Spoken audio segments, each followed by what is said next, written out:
She traveled 2,000 miles across America to marry a cowboy she had only known through letters.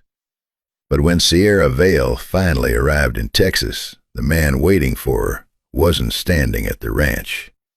He was buried beneath a wooden cross on a lonely hill. Everyone told her to leave, but the deeper she looked into Levi Brooks's death, the more she realized his murder was only the beginning of something far darker. And the moment a deadly gunman arrived at her ranch in the middle of the night with a warning from the most powerful rancher in Texas, Sierra understood one terrifying truth. Someone wanted her gone, too. But what happened next changed the entire valley forever. Watch the full story to find out what happened, and follow our page for more emotional and cinematic Western stories like this. Before we start the story, tell me in the comments, where are you listening from, and what time is right now? Sierra Vale stepped down from the stagecoach with shaking legs after traveling more than 2,000 miles from Boston to Texas. Dust blew across the dry road as the hot western wind touched her face for the very first time. Her hands held a small velvet pouch tightly inside her coat pocket. Inside that pouch was a gold wedding ring, the ring Levi Brooks had mailed to her months ago with a simple promise. "Bring this when you come west," his letter had said. "We'll build our future together." For months, Sierra had read Levi's letters every single night beside a candle in her tiny Boston room. His words had painted pictures inside her heart: endless grasslands, golden sunsets, cattle moving across open valleys, and a ranch called Open Mountain, where they would finally belong to each other. But the moment Sierra arrived in Bull Creek, she felt something was wrong. No smiling cowboy waited for her. No wagon, no horses. Only 3 silent men standing near the general store. One of them wore a sheriff's badge. Sheriff Ralph Truman slowly stepped forward, his eyes heavy with sadness. "Miss, you wouldn't happen to be Sierra Vale?" he asked quietly. Sierra nodded softly. The sheriff removed his hat. "I'm sorry," he said. "You came too late." The world suddenly felt cold around her. The sheriff pointed toward a lonely hill beside the small church at the edge of town. 3 wooden crosses stood there beneath the blowing wind. Fresh graves. Sierra walked slowly toward them, her boots sinking into the dry dirt. Her breathing became uneven with every step. Then she saw the name burned into the middle cross: Levi Brooks. Her knees gave out instantly. The velvet pouch slipped from her fingers into the dust. For a long moment, she simply stared at the grave, unable to understand how the man she had crossed half a continent to marry was now buried beneath the earth. The wind moved gently across the hill, while tears rolled silently down her face. Everything she had dreamed about was gone before it had even begun. That evening, Sheriff Truman sat beside her outside the church while the sun slowly disappeared behind the western hills. "You should go back east," he said gently. "Texas can be cruel to people who come here alone." Sierra looked toward the distant hills where Levi's ranch waited somewhere beyond the valley. "What happens to his ranch?" she asked quietly. "The sheriff, Bank will take it soon," he answered. "Without Levi, there's nobody left to claim it." Sierra reached down and picked up the wedding ring from the dust. The cold metal rested in her palm, while Levi's words echoed inside her mind. A home, a partnership, a future together. She slowly lifted her head. "I didn't travel 2,000 miles just to turn around," she whispered. For the first time, Sheriff Truman looked at her with real concern. Because grief was no longer the only thing inside Sierra Vale's eyes. Now there was determination, too.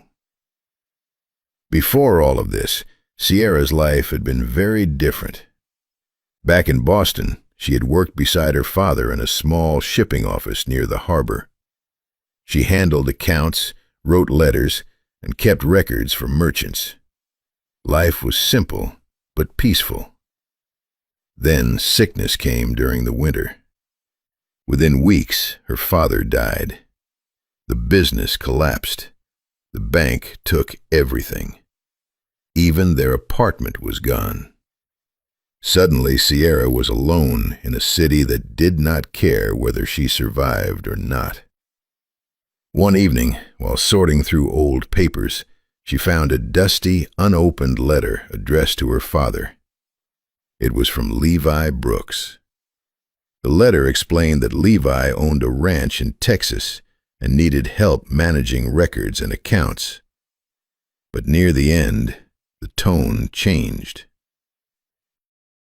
Levi wrote about loneliness, about hard work, about building something meaningful with another person. Sierra almost laughed at first. Marry a stranger in Texas? It sounded foolish. Yet something about Levi's honesty stayed with her. His letters never sounded fake or charming. They sounded real. Soon they began writing to each other regularly. At first they talked about business. Then they talked about life. Levi described giant skies that stretched forever above the plains. He wrote about cattle drives, desert storms, lonely campfires, and sunsets that turned the world gold and purple. Sierra wrote about rainy Boston streets and empty dinners eaten alone after her father's death. Slowly, the letters became longer, warmer, more personal. Then one day, Levi sent a different letter. Inside was the gold wedding ring and one question. "Will you come west and marry me?" That single sentence changed her entire life. The next morning after arriving in Bull Creek, Sierra rode toward Open Mountain Ranch using a horse borrowed from Sheriff Truman. The ranch sat in a wide valley beneath rolling hills, and despite everything, the moment Sierra saw it, her chest tightened. It looked exactly like Levi had described. A weathered wooden house, a red barn, open grasslands stretching endlessly beneath the sky. For one painful moment, she imagined Levi stepping onto the porch, smiling at her. But the ranch was silent, empty. Dust covered the house inside. A cold coffee cup still sat beside the sink. A pair of work gloves rested near the door. It felt like Levi had simply disappeared in the middle of his life. Then suddenly she heard horses approaching. 3 riders appeared through the dust. The man leading them wore a black hat and carried himself with calm confidence. He stopped near the porch and studied Sierra carefully. "Afternoon, ma'am," he said smoothly. "Name's Tucker Wan." Something about him immediately felt dangerous. Not loud, not violent, cold, like a man completely used to getting what he wanted. Tucker slowly looked around the ranch. "Shame about Levi," he said. "Good rancher." His eyes returned to Sierra. "This place has struggled for a long time," he continued. Without Levi, keeping it alive will be nearly impossible. Then came the real reason for his visit. I'd be willing to buy the ranch, he offered calmly. Fair price. Sierra stared directly at him. I didn't come here to sell it, she replied quietly. A faint smile touched Tucker's lips, but there was no warmth behind it. Ambition can be dangerous out here, he said softly. Then he rode away, leaving fear behind him like smoke. Later that day, Sierra found several hidden letters inside Levi's desk.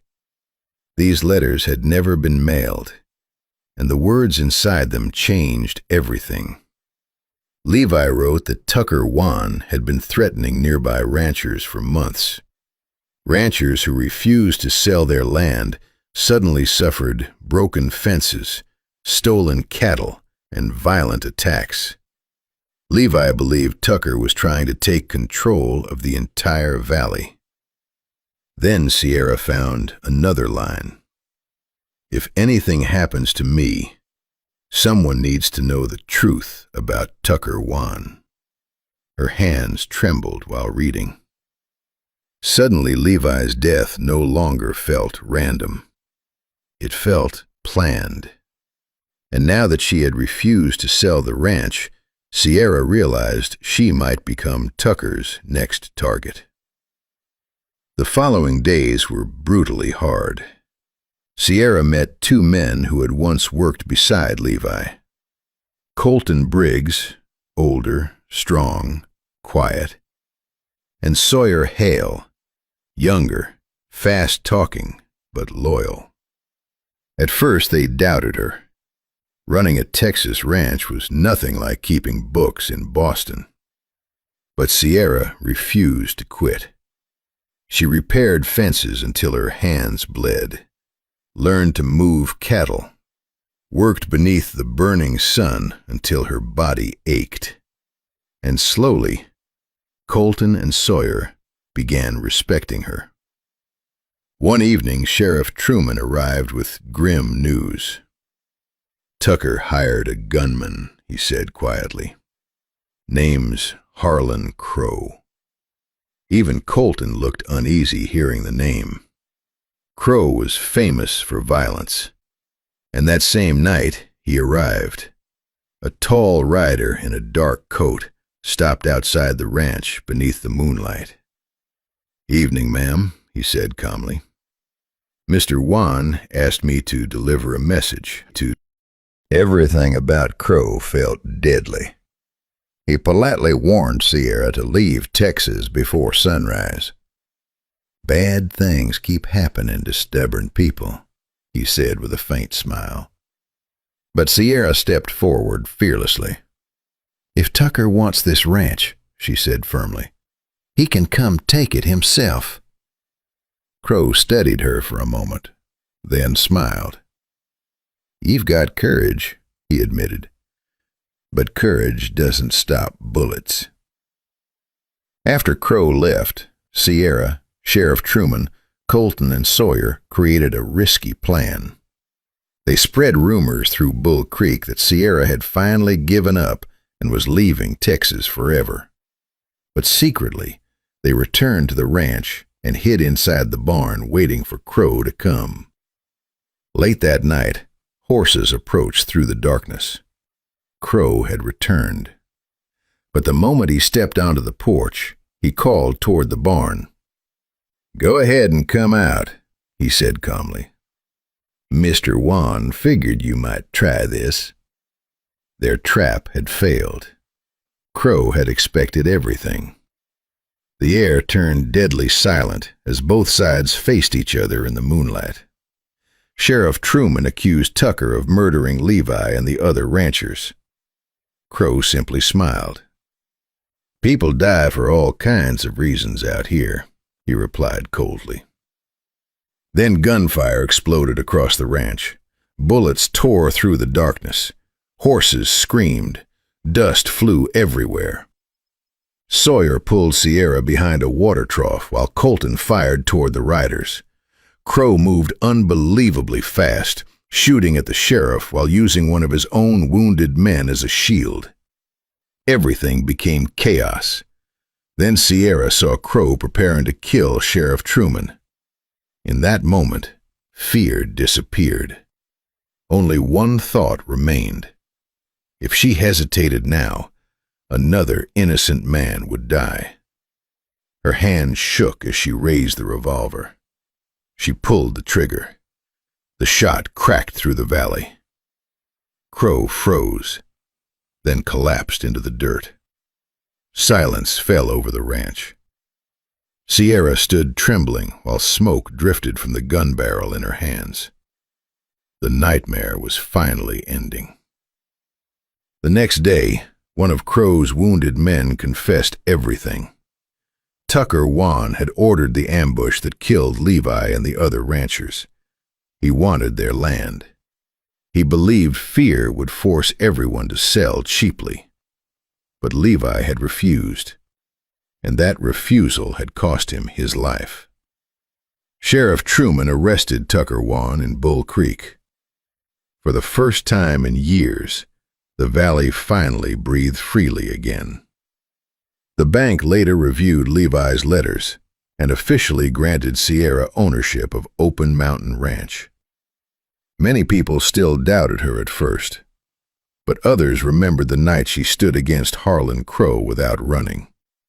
Slowly, ranchers from across the valley began helping her. Fence by fence, cow by cow. The ranch slowly came back to life. Colton stayed as foreman. Sawyer managed cattle drives. And Sierra became something nobody expected.